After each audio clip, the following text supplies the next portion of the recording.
एक छोटे से गांव में रामू नाम का एक गरीब लड़का रहता था। वह बहुत मेहनती और ईमानदार था, लेकिन उसका भाग्य हमेशा उससे रूठा रहता था। उसके पिता बचपन में ही गुजर गए थे और उसकी माँ दूसरों के घरों में काम करके बड़ी मुश्किल से उनका गुजारा करती थी। रामू भी खेतों में और छोटे मोटे काम करके अपनी माँ की मदद करता था, लेकिन कभी भी उन्हें 2 वक्त की रोटी आसानी से नसीब नहीं होती थी। गांव के लोग रामू की मेहनत और ईमानदारी की तारीफ करते थे, लेकिन साथ ही यह भी कहते थे कि इस लड़के के भाग्य में सुख नहीं लिखा। रामू यह बातें सुनता तो उसे दुख होता, लेकिन वह कभी हार नहीं मानता था और हमेशा अपनी मेहनत में लगा रहता था। एक बार गांव में सूखा पड़ गया। खेत सूख गए और लोगों के पास खाने के लिए कुछ नहीं बचा। रामू और उसकी मां भी भूखे रहने लगे। गांव के जमींदार ने घोषणा की कि जो कोई भी उसके सूखे खेत में कुआं खोदकर पानी निकाल देगा, उसे वह ढेर सारा धन देगा। गांव के कई मजबूत और अमीर लोगों ने कुआं खोदने की कोशिश की, लेकिन कड़ी धूप और पथरीली जमीन के कारण वे जल्द ही थक गए और हार मान ली। रामू ने भी यह सुना और अपनी मां से आज्ञा लेकर कुआं खोदने चला गया। रामू कमजोर था, लेकिन उसमें गजब की लगन थी। वह सुबह से शाम तक कड़ी धूप में कुआं खोदता रहा। उसके हाथों में छाले पड़ गए, शरीर पसीने से तरबतर हो गया, लेकिन उसने हार नहीं मानी। गांव के लोग उसे देखकर हंसते और कहते, देखो, यह गरीब लड़का अपना भाग्य बदलने चला है। क्या यह कभी सफल होगा? कई दिन बीत गए। रामू लगातार खोदता रहा। एक दिन जब वह थककर चूर हो गया था और लगभग उम्मीद छोड़ चुका था, तभी उसकी कुदाल किसी नरम चीज से टकराई। उसने ध्यान से देखा तो पाया कि वह पानी का स्रोत था। धीरे धीरे कुएं में पानी भरने लगा। यह खबर पूरे गांव में आग की तरह फैल गई। जमींदार भी दौड़कर आए और रामू को देखकर हैरान रह गए। उन्होंने रामू को ढेर सारा धन दिया, जैसा कि उन्होंने वादा किया था। उस धन से रामू और उसकी मां की गरीबी दूर हो गई। उन्होंने एक छोटा सा घर बनवाया और कुछ जमीन खरीदी। रामू ने उस जमीन पर खेती की और इस बार उसकी मेहनत रंग लाई। फसल अच्छी हुई और उनके पास कभी अनाज की कमी नहीं हुई। गांव के वही लोग जो पहले रामू का मजाक उड़ाते थे, अब उसकी प्रशंसा करते थे। वे कहने लगे, देखो, इस लड़के ने अपनी मेहनत से अपना भाग्य बदल दिया। लेकिन रामू हमेशा विनम्र रहा। वह कहता, यह मेरी मेहनत और मां के आशीर्वाद का फल है। भाग्य तो बस एक संभावना है, उसे साकार तो हमें अपनी मेहनत से ही करना पड़ता है। समय बीतता गया। रामू एक सफल किसान बन गया। उसने गांव के गरीब और जरूरतमंद लोगों की भी मदद की। उसने एक धर्मशाला बनवाई जहां राहगीर मुफ्त में रुक सकते थे और एक पाठशाला खोली जहां गरीब बच्चे मुफ्त में शिक्षा प्राप्त कर सकते थे। एक दिन एक बूढ़ा साधु गांव में आया। उसने रामू की कहानी सुनी और उससे मिलने गया। साधु ने रामू को आशीर्वाद दिया और कहा, बेटा, तुमने यह साबित कर दिया कि भाग्य से बढ़कर कर्म होता है। भाग्य तो एक खाली बर्तन की तरह है जिसे तुम अपनी मेहनत और अच्छे कर्मों से भर सकते हो। तुम्हारा भाग्य पहले खराब था क्योंकि तुम्हारे पास साधन और अवसर नहीं थे, लेकिन तुमने अपनी मेहनत और लगन से नए अवसर बनाए और अपने भाग्य को बदल दिया।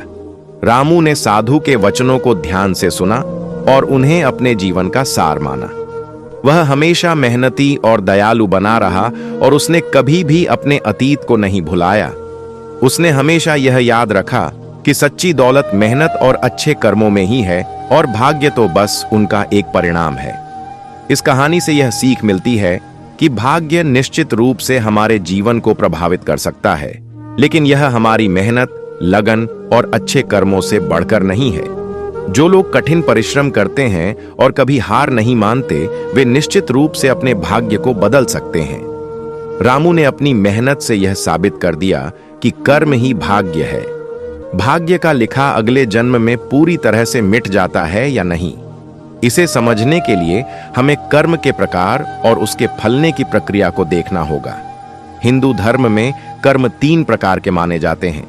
संचित कर्म, संचिता कर्मा। यह हमारे पिछले सभी जन्मों के कर्मों का संचित भंडार है। यह इतना विशाल है कि एक जन्म में इसका पूरा फल भोगना संभव नहीं है। प्रारब्ध कर्म, प्रारब्धा कर्मा। यह संचित कर्म का वह हिस्सा है जो इस जन्म में फल देने के लिए तैयार है। यही वह भाग है जिसे अक्सर भाग्य का लिखा कहा जाता है। क्योंकि यह हमारे वर्तमान जीवन की परिस्थितियों, सुख दुख और महत्वपूर्ण घटनाओं को निर्धारित करता है। इसे भोगना ही पड़ता है और इसे वर्तमान जन्म में पूरी तरह से समाप्त किया जा सकता है या इसका कुछ हिस्सा अगले जन्मों तक भी जा सकता है। क्रियमाण कर्म, क्रियमाना कर्म या आगामी कर्म, आगामी कर्म, यह वह कर्म है जो हम इस वर्तमान जीवन में करते हैं। इन कर्मों का फल या तो इसी जन्म में मिल सकता है या यह संचित कर्म में जुड़कर भविष्य के जन्मों के भाग्य को प्रभावित कर सकता है। अब आपके प्रश्न पर आते हैं, प्रारब्ध कर्म का क्या होता है? माना जाता है कि प्रारब्ध कर्म का वह हिस्सा जो इस जन्म में भोगना तय है, वह इसी जन्म में समाप्त होता है। हालांकि यदि इस जन्म में पूरे प्रारब्ध कर्म का फल नहीं भोगा जाता है, तो उसका कुछ अंश अगले जन्म में भी जा सकता है। यह इस बात पर निर्भर करता है कि व्यक्ति ने इस जन्म में कैसे कर्म किए और अपने प्रारब्ध को किस तरह भोगा। संचित कर्म का क्या होता है? संचित कर्म का विशाल भंडार अगले जन्मों में हमारे भाग्य को प्रभावित करता रहता है। क्रियमाण कर्मों के जुड़ने से यह और भी जटिल होता जाता है। क्या कर्म मिट सकते हैं? हिंदू धर्म में यह माना जाता है कि अच्छे कर्मों, तपस्या, प्रायश्चित और ईश्वर की भक्ति से नकारात्मक कर्मों के प्रभाव को कम किया जा सकता है और नए सकारात्मक कर्म संचित किए जा सकते हैं। ज्ञान और वैराग्य के माध्यम से कर्मों के बंधन से मुक्ति, मोक्ष भी संभव है, जिससे पुनर्जन्म का चक्र समाप्त हो जाता है। इसलिए भाग्य का लिखा, जो कि मुख्य रूप से प्रारब्ध कर्म है, अगले जन्म में पूरी तरह से मिट जाए, ये कहना मुश्किल है। इसका कुछ हिस्सा समाप्त हो सकता है यदि उसे इस जन्म में पूरी तरह से भोगा जाए, लेकिन संचित कर्म और इस जन्म के नए कर्म अगले जन्म के भाग्य को आकार देते हैं। निष्कर्ष, भाग्य का लिखा, प्रारब्ध कर्म अगले जन्म में पूरी तरह से नहीं मिटता। यह हमारे कर्मों के जटिल जाल का एक हिस्सा है जो जन्मों जन्मों तक चलता रहता है। वर्तमान जीवन में किए गए कर्म भविष्य के भाग्य को प्रभावित करते हैं और पिछले कर्मों का फल हमें वर्तमान में मिलता है। मोक्ष की प्राप्ति ही इस कर्म चक्र और भाग्य के बंधन से मुक्ति का अंतिम उपाय है। यह माना जाता है कि हमारा भाग्य जटिल रूप से हमारे कर्मों से जुड़ा हुआ है। कोई एक व्यक्ति या शक्ति विशेष रूप से बैठकर हमारा भाग्य नहीं लिखता, बल्कि यह हमारे पिछले जन्मों और इस जन्म के कर्मों के संचित प्रभाव से आकार लेता है। इसे समझने के लिए कुछ मुख्य अवधारणाएं हैं। कर्म का सिद्धांत। हिंदू धर्म में कर्म का अर्थ है क्रिया। यह माना जाता है कि हर क्रिया, चाहे वह शारीरिक हो, मानसिक हो या भावनात्मक, उसका एक परिणाम होता है जो वर्तमान या भविष्य के जन्मों में हमारे जीवन को प्रभावित करता है। अच्छे कर्म सकारात्मक फल देते हैं और बुरे कर्म नकारात्मक फल देते हैं। संचित कर्म, संचिता कर्म, यह हमारे पिछले सभी जन्मों के कर्मों का भंडार है। प्रारब्ध कर्म, प्रारब्धा कर्म, यह संचित कर्म का वह हिस्सा है जो इस जन्म में फल देने के लिए तैयार है। इसे अक्सर भाग्य का लिखा कहा जाता है क्योंकि यह हमारे वर्तमान जीवन की परिस्थितियों को काफी हद तक निर्धारित करता है। क्रियमाण कर्म, क्रियमाना कर्म, यह वह कर्म है जो हम इस वर्तमान जीवन में करते हैं। ये कर्म भविष्य के प्रारब्ध को प्रभावित करते हैं। तो हमारे भाग्य को कौन लिखता है? सीधे शब्दों में कहें तो हम स्वयं ही अपने भाग्य के लेखक हैं। अपने कर्मों के माध्यम से हमारे पिछले कर्मों ने हमारे वर्तमान भाग्य की नींव रखी है और वर्तमान में किए जा रहे कर्म हमारे भविष्य के भाग्य को आकार दे रहे हैं। हालांकि कुछ संदर्भों में ऐसा कहा जाता है कि ब्रह्मा, जो सृष्टि के देवता हैं, ने जन्म के समय हमारे भाग्य को लिख दिया था। यह प्रारब्ध कर्म के उस हिस्से को संदर्भित कर सकता है जिसे इस जन्म में भोगना तय है। लेकिन यह भी ध्यान रखना महत्वपूर्ण है कि हमारे पास स्वतंत्र इच्छा शक्ति, फ्री विल भी है, जिसका उपयोग करके हम वर्तमान में अच्छे कर्म कर सकते हैं और अपने भविष्य के भाग्य को प्रभावित कर सकते हैं। इसलिए यह कहना अधिक सटीक होगा कि हमारा भाग्य हमारे कर्मों के जटिल जाल से बुना जाता है, जिसमें हमारे पिछले और वर्तमान कर्म दोनों शामिल हैं। कोई बाहरी शक्ति बैठकर हर व्यक्ति का भाग्य अलग से नहीं लिखती। बल्कि यह एक स्वाभाविक और न्यायपूर्ण प्रक्रिया है जो कर्म के सिद्धांत पर आधारित है। संक्षेप में, मुख्य रूप से हमारे कर्म पिछले और वर्तमान। कुछ संदर्भों में ब्रह्मा को भाग्य का लेखक कहा जाता है, प्रारब्ध कर्म के संदर्भ में। महत्वपूर्ण, हमारी स्वतंत्र इच्छा शक्ति हमें वर्तमान में कर्म करने और भविष्य को प्रभावित करने की क्षमता देती है। इसलिए हमें अपने कर्मों के प्रति सचेत रहना चाहिए, क्योंकि वे ही हमारे भाग्य को आकार देते हैं। मनुष्य को अपने पिछले जन्मों के कर्मों के फल के रूप में ही जन्म मिलता है, जिसे भाग्य या प्रारब्ध कर्म कहा जाता है। यह सिद्धांत कहता है कि आत्मा अमर है, मृत्यु शरीर का होता है, आत्मा का नहीं। मृत्यु के बाद आत्मा एक नया शरीर धारण करती है। कर्मों का लेखा जोखा, पिछले जन्मों में किए गए अच्छे और बुरे कर्म आत्मा के साथ जुड़े रहते हैं। भाग्य का निर्धारण, पिछले जन्मों के संचित कर्म में से कुछ कर्म इस जन्म में फल देने के लिए निर्धारित होते हैं, जिसे प्रारब्ध कर्म या भाग्य कहा जाता है। यही भाग्य निर्धारित करता है कि व्यक्ति को किस प्रकार के परिवार में, किस प्रकार की परिस्थितियों में और किस प्रकार के सुख दुख भोगने के लिए जन्म मिलेगा। इसलिए जन्म के समय व्यक्ति का भाग्य कुछ हद तक पूर्व निर्धारित होता है, जो उसके पिछले कर्मों का परिणाम होता है। यह भाग्य उसके जीवन की कुछ मूलभूत परिस्थितियों, जैसे कि जन्म स्थान, परिवार, प्रारंभिक जीवन की कुछ घटनाएं और कुछ स्वाभाविक प्रवृत्तियों को प्रभावित कर सकता है। हालांकि यह भी महत्वपूर्ण है कि वर्तमान कर्मों का महत्व भले ही जन्म पिछले कर्मों के अनुसार होता है, लेकिन इस वर्तमान जीवन में किए गए कर्म, क्रियमाण कर्म भविष्य के भाग्य को प्रभावित करते हैं। अच्छे कर्म भविष्य में अच्छे फल देंगे और बुरे कर्म बुरे फल देंगे। स्वतंत्र इच्छा शक्ति, मनुष्य के पास स्वतंत्र इच्छा शक्ति होती है, जिसका उपयोग करके वह अपने वर्तमान कर्मों को चुन सकता है और अपने भविष्य को कुछ हद तक दिशा दे सकता है। भाग्य एक नक्शे की तरह हो सकता है, लेकिन व्यक्ति उस पर कैसे चलता है यह उसकी अपनी पसंद पर निर्भर करता है।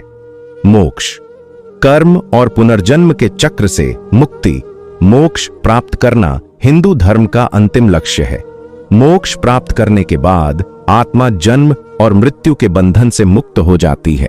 संक्षेप में, मनुष्य को अपने पिछले कर्मों के फल के रूप में, जिसे भाग्य या प्रारब्ध कर्म कहा जाता है, जन्म मिलता है।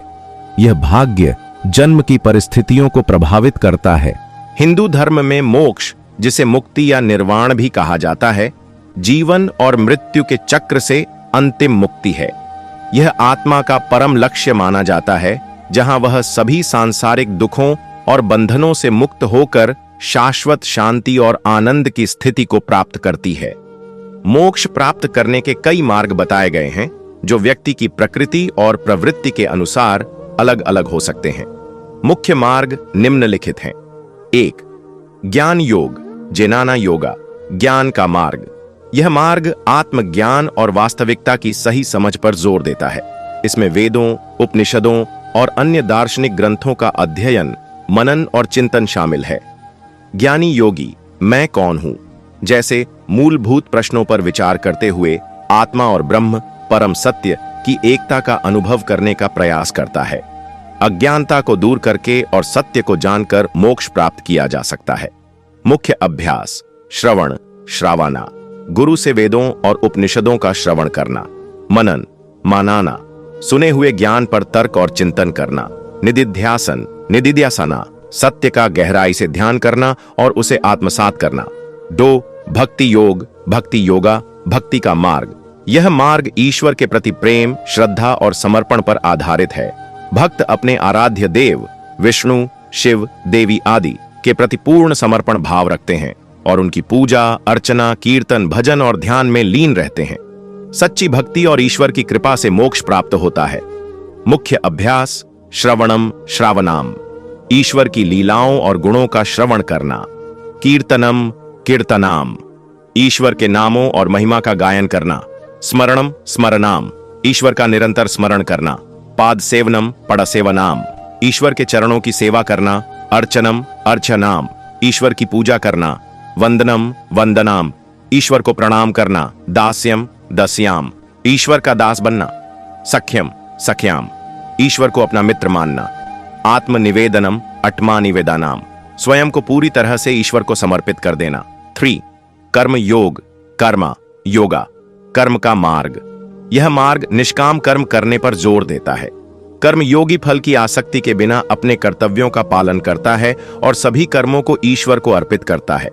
अहंकार और स्वार्थ से मुक्त होकर किए गए कर्म बंधन नहीं बनाते और अंततः मोक्ष की ओर ले जाते हैं।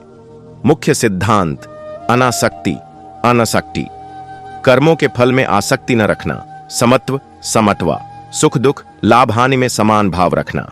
कर्तव्य पालन कर्तव्य पालना, अपने धर्म और कर्तव्यों का ईमानदारी से पालन करना।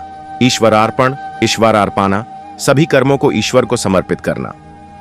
4 राजयोग राजा योगा, योग का मार्ग।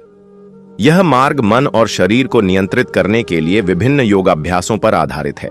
इसमें आसन प्राणायाम प्रत्याहार धारणा ध्यान और समाधि शामिल हैं। मन को शांत और स्थिर करके, इंद्रियों को वश में करके और चेतना के उच्च स्तरों को प्राप्त करके मोक्ष की प्राप्ति होती है। मुख्य अष्टांग योग यम यामा, सामाजिक नैतिकता के नियम, अहिंसा सत्य अस्तेय ब्रह्मचर्य अपरिग्रह। नियम नियामा, व्यक्तिगत अनुशासन के नियम, शौच संतोष तप स्वाध्याय ईश्वर प्रणिधान। आसन आसाना, शारीरिक मुद्राएं। प्राणायाम प्राणायामा, श्वास नियंत्रण। प्रत्याहार प्रत्याहारा, इंद्रियों को विषयों से हटाना। धारणा धराना, मन को एक बिंदु पर केंद्रित करना। ध्यान ध्याना, एकाग्रता की गहरी अवस्था। समाधि समाधि, आत्मा का परमात्मा से मिलन। अन्य महत्वपूर्ण पहलू, गुरु का महत्व, आध्यात्मिक गुरु का मार्गदर्शन मोक्ष के मार्ग पर बहुत महत्वपूर्ण माना जाता है। गुरु शिष्य को सही ज्ञान और अभ्यास सिखाते हैं। साधना, मोक्ष प्राप्त करने के लिए नियमित और समर्पित अभ्यास साधना आवश्यक है। वासनाओं का त्याग, सांसारिक इच्छाओं और आसक्तियों का त्याग मोक्ष के मार्ग में एक महत्वपूर्ण कदम है। अहंकार का नाश, मैं और मेरा के भाव अहंकार को दूर करना आवश्यक है। यह ध्यान रखना महत्वपूर्ण है कि मोक्ष की प्राप्ति एक लंबी और कठिन प्रक्रिया हो सकती है, जिसके लिए दृढ़ संकल्प त्याग और ईश्वर की कृपा की आवश्यकता होती है।